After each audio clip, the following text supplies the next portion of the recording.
Smartphone maestro Oppo has been a busy beaver of late. This past week alone I've received two new Oppo smartphones for review, the Oppo Find X and the Oppo F9. Now of course both of these blows sport a bit of ColorOS, lovingly smeared on top of Android Oreo, and that adds a lot of bonus features. So here's a full tips and tricks guide for both the Oppo Find X and the Oppo F9 so you know how to get set up and get the most out of your shiny new mobile. And don't forget to hit that subscribe button for more on the latest and greatest mobile tech. Cheers! To begin with, a couple of quick tips. First of all, head into that settings menu and then go to the battery section and then hit that show battery percentage on status bar option. This does exactly what you think it might, unless for some reason you think it transforms your Oppo phone into a poisonous cyborg penguin or anything weird like that. Also, here's a quick tip for you. Never ever place these phones down on a smooth surface like the arm of a sofa. On even the tiniest little incline, they'll slowly drift towards the edge before plummeting into possible oblivion. Bugger.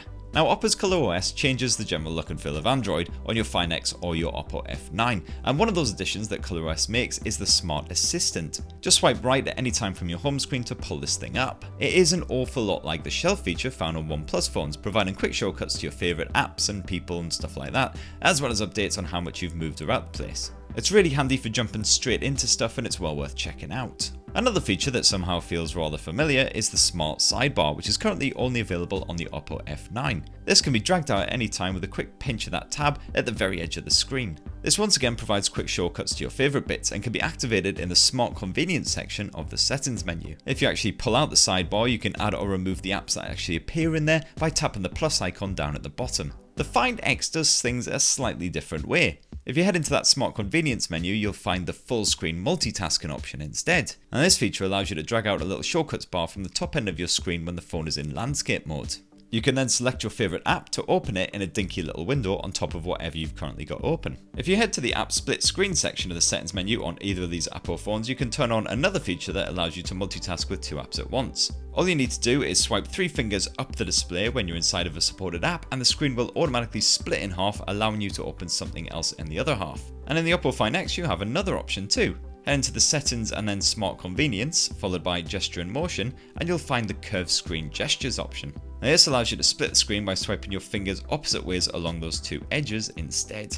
Now occasionally you might want to record your screen, for instance to save your awesome PUBG escapades for posterity's sake. And this can be done in a couple of different ways. First up, there's a shortcut in that notifications bar, which by the way can be fully edited at any time just by tapping this little icon here. And also remember that full screen multitasking feature which I mentioned like a minute ago? Well, you'll find the screen recording feature in there as well. Lovely stuff. Now like us, you probably enjoy a good bit of uninterrupted beauty sleep every night. Not that you need it of course because you're absolutely gorgeous. But if you do value your rest, you'll want to head to the quiet time section in the settings. This automatically sticks the phone in silent mode between preset times, so you won't get any vibrations or beeps or anything like that when any notifications roll in. Although take note that alarms will still ring out to get your lazy arse out of bed. You can allow calls from important peeps to break through the barrier if you like, but frankly screw them, they can wait till morning. Both the Oppo Find X and the F9 support a bit of face recognition for unlocking the phone too, and that's particularly useful for the Find X as there's no fingerprint sensor.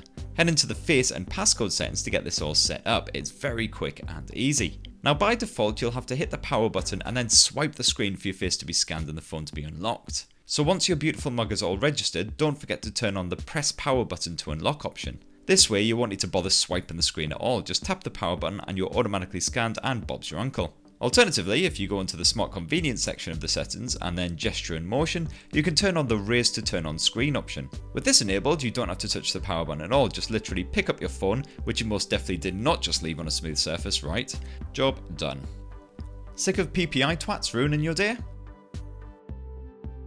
Well, in the settings menu, just head to the security section and then anti-harassment. In here you can blacklist specific numbers or generally block any unknown numbers that you don't want to deal with. Definitely handy if you get a lot of interruptions, especially at home when you're trying to chill or at work. So moving swiftly on, and this next tip I like to call keep kids from screwing with your shit. If your doll and little cherub wants to watch YouTube crap or whatever, then first you should definitely activate the Kids Space tool, switched on in security and then Kids Space. This allows you to set up exactly what your child has access to, so they can't get on there and spend all your money or post up dodgy pics on your Facebook, anything like that. And if you do a lot of gaming on your Oppo mobile, you'll definitely want to get involved with the Game Space feature. This is similar to the gaming modes on other smartphones, allowing you to block notifications and stuff like that while you're getting your game on. It also provides a power boost to really demanding titles, which can be manually toggled in the case of the Find X. Game Space is its own individual app, although you'll also be able to tinker with it inside of the Oppo Find X or the Oppo F9 settings menu. When you've loaded the Game Space app, just adjust the options to however you like and then start your game straight from that app. Now, if you absolutely abhor that navigation bar stuck right down at the bottom of the screen for whatever random reason, no worries, you can banish it in a flash by heading into the Smart Convenience bit of the settings. In there, tap Navigation Keys, and in here you can turn on gesture navigation instead, which is very similar to the OnePlus effort. Swiping up from the bottom of the screen replaces those back, home and recent apps commands, and it's rather intuitive too, so we recommend giving it a shot. So that is our full tips and tricks guide for the Oppo Find X and the Oppo F9. For all you need to know, as I say, go over to Recombu to see our in-depth reviews and all the rest of it, and don't forget to hit that subscribe button for lots more on the latest and greatest mobile tech. Cheers!